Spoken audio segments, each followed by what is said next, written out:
So Lou from Unbox Therapy has a lot of Indian fans whom he has acknowledged many, many times, and that's why he does a lot of coverage on Indian stuff. This one is from 2019 from Later Clips, the YouTube channel. If you don't know who Lou Later is, well, that's not his last name. I don't actually remember his last name. I totally should, because it's like a long last name, but I just know him as Lou from Unbox Therapy or Lou Later. Lou's George Hilsentegger. Oh. Hilsentegger. Okay, well, Louis George. Sounds like a music artist from the 80s.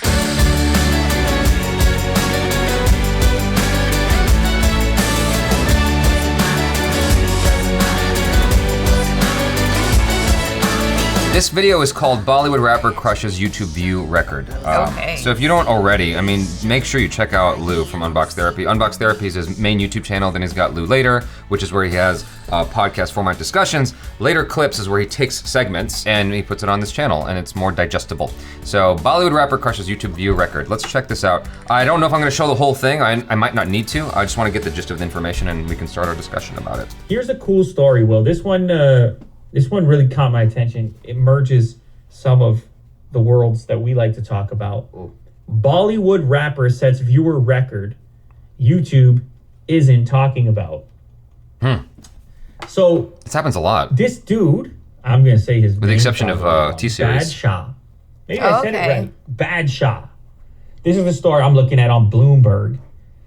He came out and just bought a boatload of ads. Yeah. Pre-roll ads, and he crushed the YouTube 24-hour viewership number for views. Within 24 hours of posting his video Pagal to YouTube, Indian rapper Badshah broke a record Pagal. Swift couldn't touch. You are Pagal. The clip, a dance hall romp. That's how Bloomberg is describing his song. But there's a lot of comments about how he pronounced Boggle. His song is a dance hall romp, which would fit right in on your playlist. Frisky. Yeah, exactly. What happened to his nose? It was seen 75 million times in one day, eclipsing a mark set by Korean boy band BTS in April. But the funny thing is, YouTube didn't say a word about it. Now, normally in the past, they would celebrate a record like this being busted, but they were quiet with it. Why is that? Why do they like that with the Indian stuff?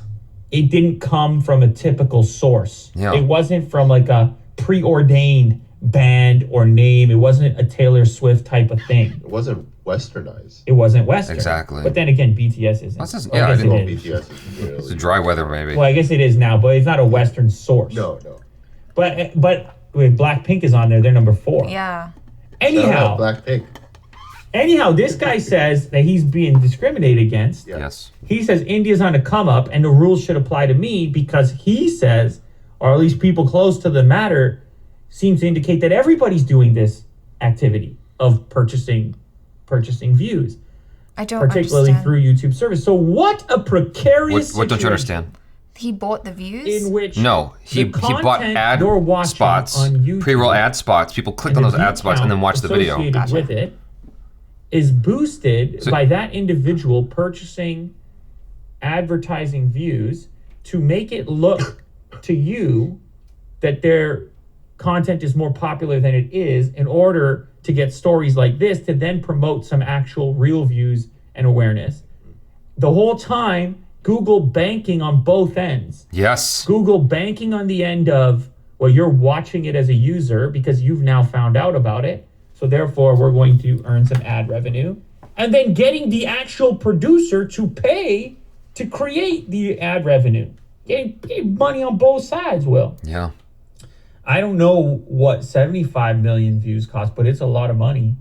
It's a lot of money this dude invested to get to the top of that list, probably in hopes that he would end up getting shouted out by YouTube and creating a stir about having passed all these big name artists that previously held these types of records. He probably couldn't reach into his pocket to hit some billion view count like some of those big artists might. But he was like, you know what I can do is I can get the daily record. I can go for 75 million starting in India and going from there. So it creates a really weird scenario for everyone involved, for the creator who feels they need to elevate their view count to make it seem legit. In fact, in this Bloomberg article, they're saying how many actual record agreements now have built into them how many views am I going to get paid for? Have in it, how many views are you going to guarantee me if I sign with you? Isn't it like, because the view count is the great legitimizer in the music business. It's like, oh, you're going to go on tour? Not just music. Oh, you're going to charge for tickets? Like, how popular are you? Let's look at the view count. Yeah, you're going to have some appearance fee. It's like Right. the view count is the great legitimizer. So they're having to compete in this department. You can't, this dude, well, I mean, maybe he can come out with like 1 million views and no one cares. But if you're like Taylor Swift, you can't come out with a couple million views at this point, Will. The bar has been set. You gotta keep hitting these astronomical figures, and they keep growing. It's an arms race for views, and Google's getting rich from it. How crazy is that? The whole thing's rigged. The whole thing. And they're basically not even trying to hide it at this point. Now, it seems Google doesn't really care that much about that. They're like, yeah, go on. Go ahead. Do what you're doing. Buy the ads that way.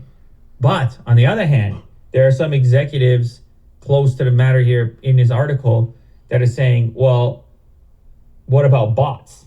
What about click farms? Yeah. Right? If you're okay with this, how about this? Because there's speculation that some of that might be going on as well, all merged together in this great hybrid view count. Now, Google, we know, they target those click farms, those bots. They go That's after not them. cool to them. They don't want those views. They don't want their figure getting all screwed up from that standpoint. Right. But it's hard to know. It's got to be increasingly hard to know. And it's definitely hard to know as a viewer watching it what's what. And so, and you got to imagine if you're Google, the tactics that the bots and the click farms are going to use to make things seem like real views, they're going to have to keep getting more sophisticated too if views continue to be this important and view count. So anyhow, when you're looking at these view counts, just know wait a second, his thumbnail says 100 million plus views on it. Yeah, I think it's at 100 million. But he went and changed the thumbnail to reflect the fact that the song has that's a passed thing. 100 million. Yeah. You see what I'm saying? Yeah. That proves the point right there. Oh, that's been a thing though. Is that So he's just not aware of the that. view Yeah. count is the content. Yeah. The view count overwhelms. I mean, at least in whatever you India guys they watch. do this Like, a lot. I don't know about it in the 100 States, but they do this in million India No, a I don't lot. think so. I guess I like it. I guess it's important. I guess I should care. Now, I'm not trying to single this guy out, to be honest. I thought that him passing the record was interesting, but I'm not trying to single him out because I don't feel like he's doing anything different, at least based on what I've read here. So I think everybody, it's just better if we're all aware of the tactics being employed, and you just kind of, you look at these view counts for what they are, and your assumption is that this is how they operate, instead of thinking there's anything authentic or organic, that there's anything organic happening there. So anyway, it's still a bunch of views. The word he was dancing around for a while there is the word organic. And the thing about it is, I don't know if you can consider anything organic anymore. I think you have to shift your definition of that in this day and age, because organic is based on recommendation, and recommendation isn't always obvious to the user. Like, YouTube flashes something at the user going, hey, there's this thing. Not everyone's gonna click on it if the thumbnail wasn't the most amazing. Like, the thumbnail is all based on what works from other people, generally speaking, and the title is like, I've gotten accused of clickbaiting, for instance, because everything is clickbaiting because Yeah. everyone wants you to click on their thing, right? If you didn't have an interesting thumbnail and no one knew you, no one knew who you were, Right. chances are you're not going to get a click. Right, so everything is designed to elicit a click from you. So what is organic anymore? If you are watching television and, Stovetopper throws an ad at you, is it Stovetopper? That's a brand, right? Or, any of those microwavable brands. They throw an ad at you. You're like, okay, cool, I'm gonna go buy that. Is that organic? Or is organic you going to the store and finding it by accident? Like, what is organic at that point? And so, Right. with this, he's dropping ads on these videos in an effort to elicit clicks, in an effort to get people over to see his video. I don't see anything inherently wrong with that. I don't see why that should discount him from being regarded amongst the top leading artists for that day as a record breaker. To me, that is organic. It's like he's doing everything he can in his power to get seen, to get viewed. Like, I don't see that as inherently wrong. Sure, he had a lead insofar as he saved up money. He saved up money, or he had financing of some kind in order to buy those ad spots so that people could see it, and then they were curious about it, just like the microwavable meal and going to the supermarket, and they're like, let's see what this is about. They click on it. Okay, so that's what I wanted to clarify. It's that it wasn't that he just put like 100 million ads. It was literally that people saw the ads and then they were like, oh, that looks cool, let me click on it. For being an unknown artist, I mean, as far as I know. I don't think he's unknown. Well, he or put maybe out, he was at the time. I don't know the history there. I haven't done my research on this dude because I'm only learning about him through this video. I feel like I've seen his name come up a lot. We probably have seen his name come up a lot, but we get a lot of information. So you gotta forgive us if we've seen it before and we forgot. My point is that he bought a lot of ad spots. Or the record label did. Well, someone bought a lot of ad spots on his behalf, whether it was him or his record label or a girlfriend. Someone bought a lot of ad spots for him that shot his views through the roof. The thing about it is, if you put an ad and the user is not interested in it, they're not gonna click it. Yes. They're gonna hit skip.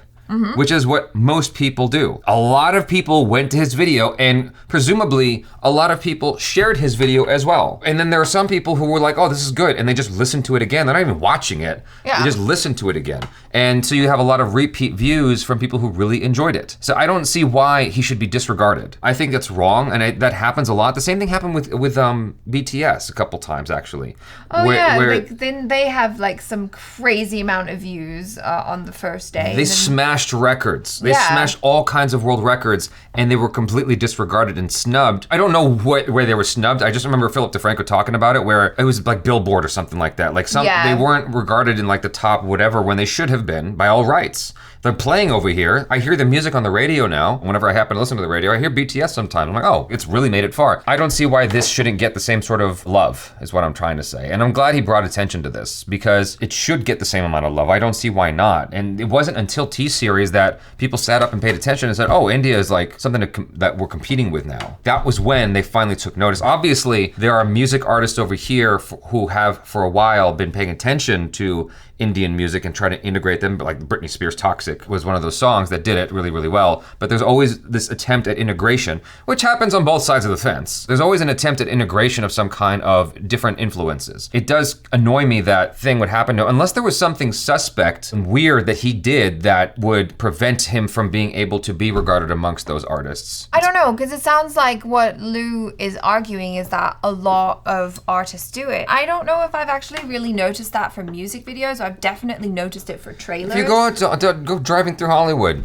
Oh yeah, no, but I'm talking about like on YouTube. I haven't actually noticed. What's the difference? It's ads, you know? Yeah, I get that, but I'm just saying like a clickable ad. I haven't really noticed that, but I have noticed it for like trailers and stuff where they'll just trailer before the trailer before the trailer. Yeah, and it's just like trailer upon trailer upon trailer, and you could click it. I'm with you. I don't think that is inherently bad, because if no one wanted to watch it, no one would click on the ad. Here's the thing. I don't know how big this artist is. I'm happy that this happened. YouTube used to be a place that was for jokers like us. That was just for us. No Will Smith, no, what's his name, who directed Hush, not Hush. What's the one with the I can't talk at all? Aliens can hear them? Oh, John Krasinski? Yeah, John Krasinski. It's called A Quiet Place. Quiet Place, yeah, that one. Yeah. John Krasinski is on YouTube. Everybody's on YouTube now. Everyone's got, and then Jimmy Fallon's on YouTube. Well, I don't know about it anymore, but all these famous names are on YouTube now, inundating it and taking away attention from the people like us. I mean, it seems like it's sort of found a balance, sort of, but you still have a lot of people who came into this with pre-built-in popularity. Right, they had a fan base. They had a fan base already, and it's like, that's not fair. But the platform's open to everyone. The platform is open to everybody, but this kind of thing helps to democratize it. When these artists get snubbed, when the whole point is that it's democratized and it's a fair shot for everybody, that's fucked. You know what I mean? It's like, why are you playing favorites over here? Like, this is supposed to be for everybody. And this is something that YouTube has been accused of before in the past, where it's like, okay, so they demonetize these videos over here because of this topic, and yet Jimmy Fallon's video still is monetizing with these ads over here. Yeah. Or whatever the case may be. Like, it's just not always fair. There are instances in which that kind of thing will happen where someone talks about something and then their video gets blocked or demonetized, and this other person will get to talk about it endlessly because they're way more famous. The rules are weird. We're gonna look at a music video from this artist, and it'll be on Patreon at some point if you guys are interested. So there you go. Okay, I guess the video's over. Bye.